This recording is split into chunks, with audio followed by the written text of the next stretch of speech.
Shalom, all praises to Yahweh, by Hashem Yahweh Shai, and double honors to the apostles and the elders of Great Millstone, by Hashem Rakak Wadash. My name is Yakalba from Plaintables Camp in Philly. Now, it says German chemicals giant in trouble. So this video is about, times of trouble. In Daniel, the 12th chapter, it tells you that there's going to be a time of trouble. But the elect of Israel is going to be saved out of it. All right, so the ultimate trouble, or the hour of temptation, and the hour of temptation is the implementation of the RFID microchip. All right. Now it says if gas supplies were cut in half, the Ludwig-Scheffen plant, the largest chemical site in the world, which employs almost 40,000 people, would have to shut down. The paper quoted Michael Valasidius, a chairman of the Chemical Trade Union and a board member at BASF, in saying if the gas supplies was less than 50%, the site could no longer be operated stably, and it would have to be shut down completely. All right. So, and today is April 1st. Well, April 3rd. Today's the 3rd. Sunday. Yeah, today's the 3rd. All right. And the deadline, if I'm not mistaken, was the 1st. April 1st was they're only accepting payment in Russian currency, ruble. All right. So if Europe doesn't get that gas, if they decide to not pay, then eventually the gas is going to get cut off if Russia holds its stance and if the Europeans hold their stance. All right.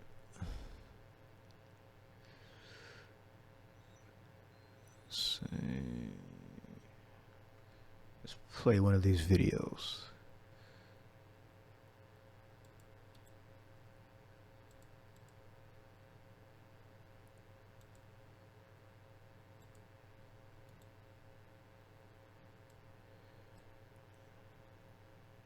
I believe this video was produced last month. Can Europe survive without Russian energy? The question of Ukraine's future is back in full swing, with more than 100,000 Russian soldiers currently deployed along the country's western front. Russia is Europe's biggest natural gas supplier, but if it invades Ukraine, that relationship could change drastically. And more than 100,000 Russian troops have surrounded Ukraine on 3 sides. Tonight with breaking news, Russian President Vladimir Putin amassing troops and military hardware near Ukraine's borders and could launch an attack on the country at any time. Russia has been a long-standing exporter to Europe, providing the continent with a third of its natural gas. In 1968, Austria became the first country in Europe beyond the Iron Curtain to sign a long-term supply contract with the Soviet Union. Germany is one of the biggest consumers of Russian gas, and since 1973 has received more than 1.2 trillion cubic meters. More than 20 countries depend on Russian gas, including large nations such as Italy, Poland, and France. Critics say Russia's not supplying Europe with as much gas as it could for geopolitical reasons, to pressure the EU into using this. Russia's new pipeline, Nord Stream 2. It bypasses Ukraine, and opponents say it'll give Russia's Gazprom more power over Europe's energy market.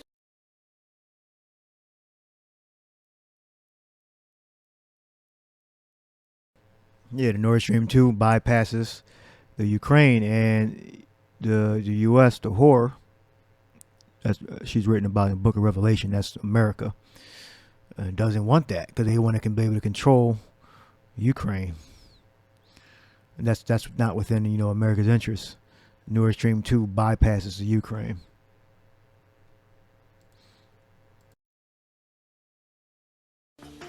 Gazprom can supply more gas to Europe, but refuses to do that. Russia Line, Nord Stream 2. It bypasses Ukraine, and opponents say it'll give Russia's Gazprom more power over Europe's energy market.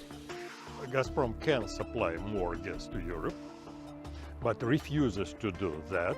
Russia has always promoted this trade link with European countries and has also pushed for increasing infrastructure projects to both keep an economic relationship with the continent and strengthen the partnership.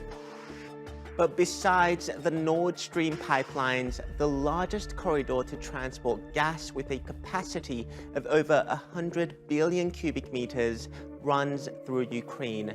And to provide undisturbed supplies, Ukrainian company Naftogaz has agreed to transport natural gas to Europe for the next 3 years.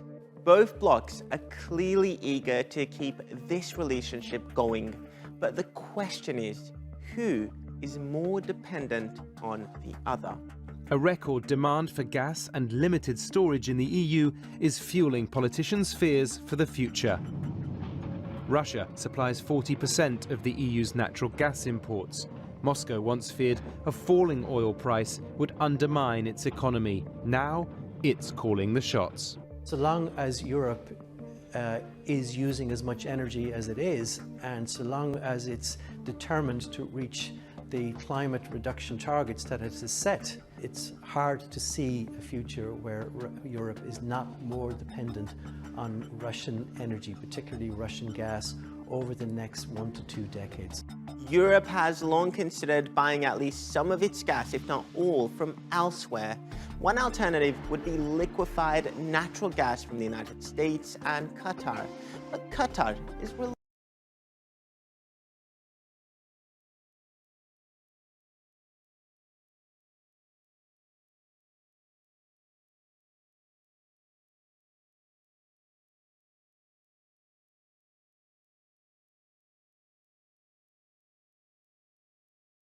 Mic is muted.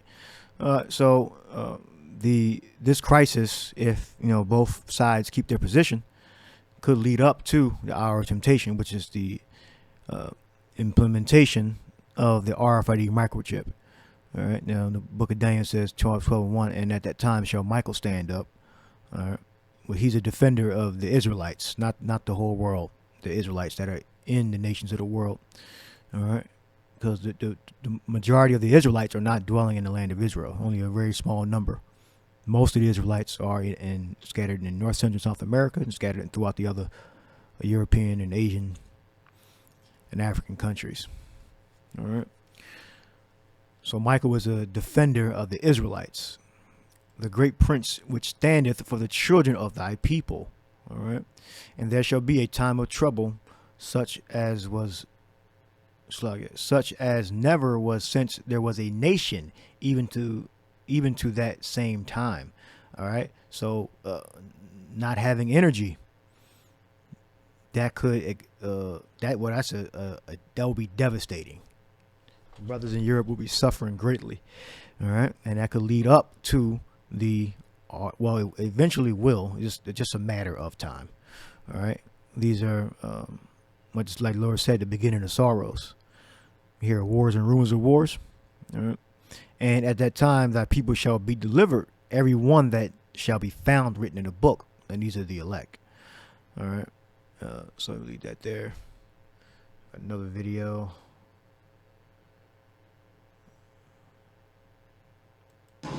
But Europe, and Germany in particular, will absorb the fallout from Russian gas shortages.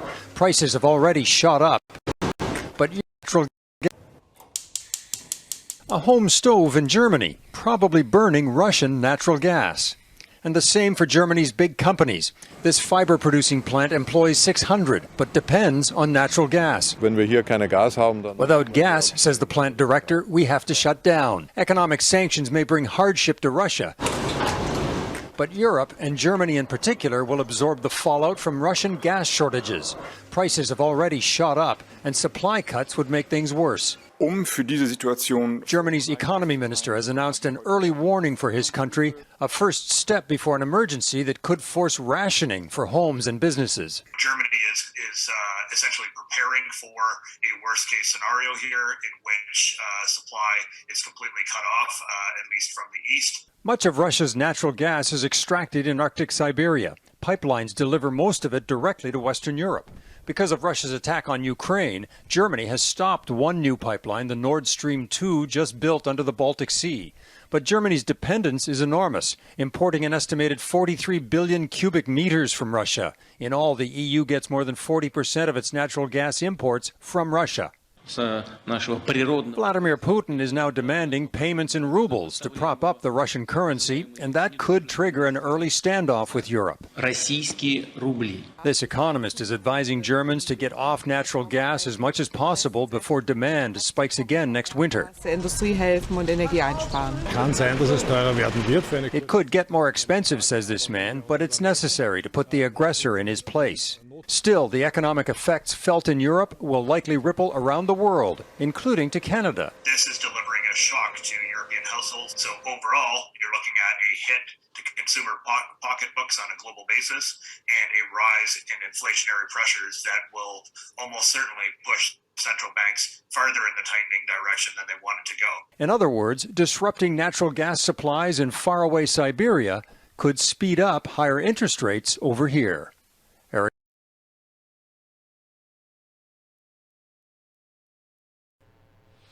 Yeah, I'm not an expert on gas, but oil. But I think if less gas is in the pool, then that makes gas everywhere else go up higher. All right. So if they put more gas into the pool, then gas prices should be lower. All right. So, all right. Where we at? Time of trouble. I guess we can come back to time of trouble. No, we're going to stay on time of trouble. The time of trouble, because it's eventually going to happen. We're going to be, something's going to happen where, a lot of people, millions of people are going to start suffering. All right. And, not having utilities, I would say that would exacerbate a need or a call for a need to bring order. All right, and order is going to come through via RFID implant microchip. All right, so I got one more video, but I'm gonna go time of trouble. Time in the Hebrew and the Greek, ath, time, experience, occurrence. Tazarah, trouble. See, yeah, Tazarah. Straits, distress, trouble. Affliction, adversary. In the Greek, you got kairos. Means measure is his time.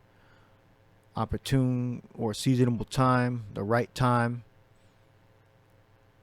Of what time brings the state of times, the things and events of times. Trouble, we got thalipsis, pressing, pressed together. Metaphor, oppression, affliction, tribulation, distress, straits. All right. So, hey, not having utilities, gas, that's a crisis. If the Russians will actually cut that off, which I don't think they will. Something's going to happen that they're probably going to work it out. But, hey, I don't know. All right. That could lead up to them needing to establish order and implementing a chip. Now we got to wait and see. All right. But we do know that the whore is going to do something. It's going to cause, which is America, is going to cause the European powers to hate America, Babylon. All right. America is Babylon. All right. So I'm going to play this video. We have 14 minutes. Western sanctions have already limited.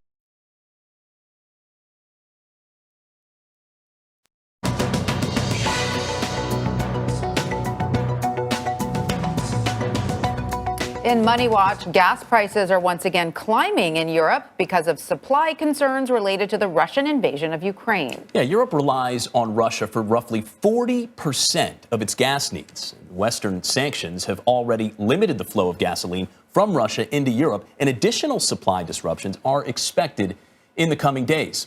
Russian President Vladimir Putin announced an order last week that would require unfriendly nations to pay in rubles for all gas purchased from Russia. Now, the U.S. and the EU have already rejected the Kremlin's demands as they work to sever most of the European Union's ties to Russian gas by the end of the year. Let's bring in Josh Wingrove for more on this. He's a White House reporter at Bloomberg. Josh, welcome. Of course, as you know, Josh, when you remove one source of energy, you have to replace it with something else. The demand still exists. So how is the U.S. helping Europe become more energy independent from Russia? Yeah, thank you for having me. And this is no doubt a tricky one. And we've got sort of, two tracks to it. We've got gasoline, what you fill up your car with.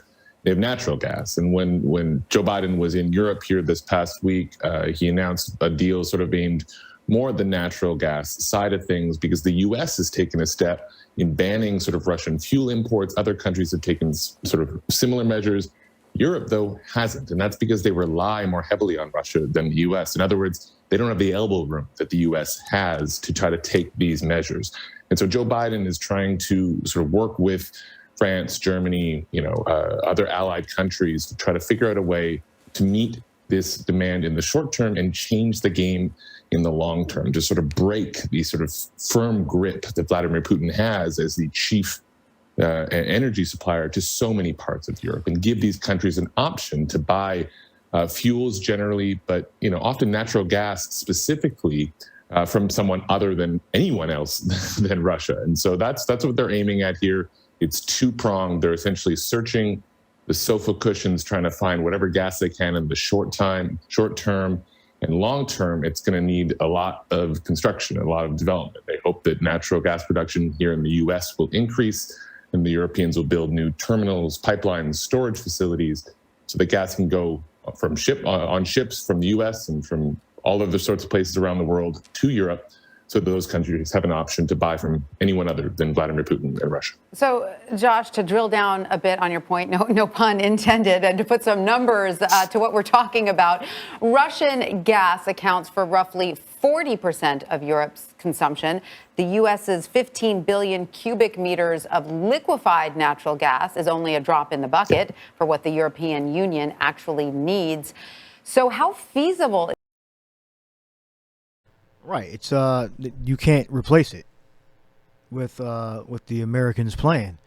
So you're kind of shooting the Europeans in the foot if they don't take Russian gas. So again, I don't know if this particular event is going to cause these things to lead to, the hour of temptation. But it's definitely adding to it. It's definitely adding to it. All right. Or the time of trouble. All right. This is Revelation 17 and 16. And the 10 horns which thou sawest upon the beast, these shall hate the whore, and shall make her desolate. All right. The beast, the 10 horns and the beast are the different European powers. All right. Which get natural gas from Russia, by the way. All right. These shall hate the whore, and shall make her desolate and naked, and shall eat her flesh and burn her with fire. All right. We got some illustrations here. Nope. That's the fire right there. All right. This one. Hopefully you can see that.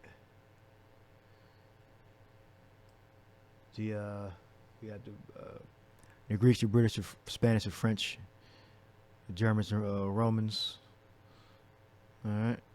We got Greeks, British, Germans, Spanish, French. All right.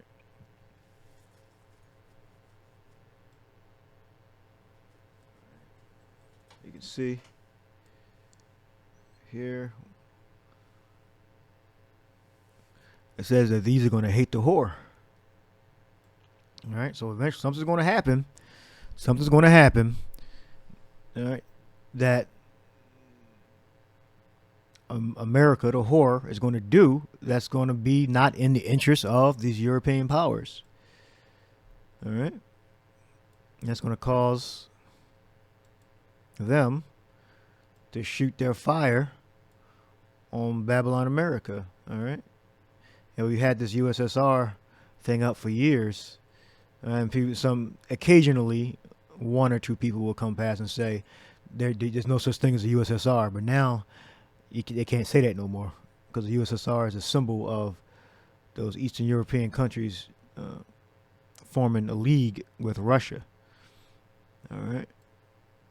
So that spirit, the hooks in Gog and Magog, which the Russians represent Gog and Magog in the Bible. All right. They're going to come together and they're going to shoot their nuclear fire on Babylon America. All right, so let's finish this video out and close the video out.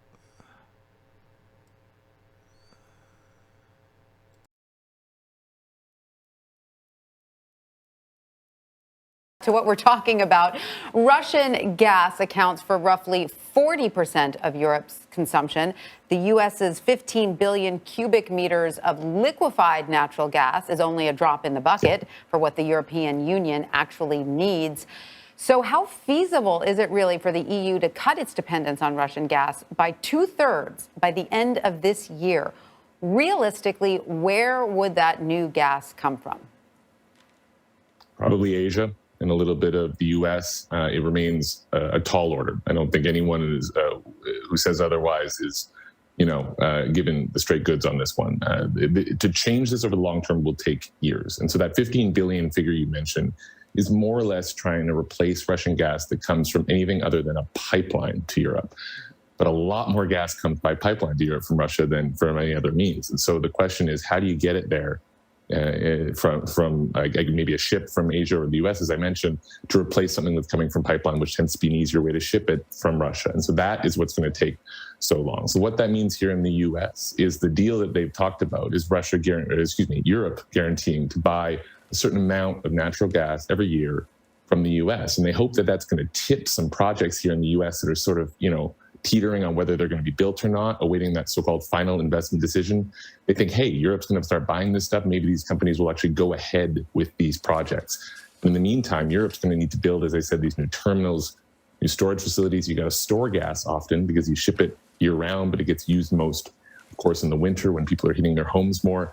So a lot of moving parts on this. But they definitely, I guess they would say that they need to, every journey starts with one step, and that's sort of where they are now. I should note the U.S. is a net exporter of natural gas. And we've all been seeing prices at the pumps rise here in the U.S., but natural gas markets tend to be more regional. You don't feel the same oomph when there's an impact one place from another. And so while gas prices at the pump, are expected to sort of not be low anytime soon, to say the least, natural gas prices and the friction here in Europe so far, at least in the White House's view, is going to be more isolated. In other words, Americans heating their homes won't feel as much of a pinch as Europeans trying to heat theirs. Josh Wingrove, Washington reporter for Bloomberg. Thank you so much.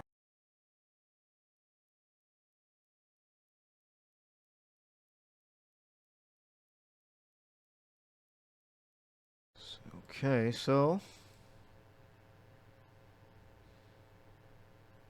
the beast with the horns are the European powers, all right, and they got it. And this could, escalate into the hatred for, or at least add to the hatred that these European powers are going to have for the whore, America. All right, let's read this one this time and close it up. It says, "And the 10 Revelation 17:16, and the 10 horns which thou sawest upon the beast, these shall hate the whore, and shall make her desolate, and naked, and eat her flesh, and burn her with fire." In short, going to use their nuclear power to destroy the whore, which is America. All right. "For the power hath put in their heart to fulfill his will." So the king's heart, these nations' heart, their mind, is being controlled by the Most High. All right. "And to agree and to give their kingdom unto the beast until the words of the Most High shall be fulfilled." All right. "And the woman which thou sawest is that great city, which reigneth over the kings of the earth." So yes, the whore does reign over the kings of the earth. All right. It's supposed to be a fair and balanced union with the European Union in relation to with NATO and all that, but it's not. The whore, it says right here, the whore reigns over the kings of the earth. That includes their allies, the Europeans. All right. So put in that there. A time of trouble is going to come. All right. And these events, which such as, famines, crises, are going to lead up to the implementation of the RFID implantable microchip. All right. So hope you edified. Shalom to the next lesson.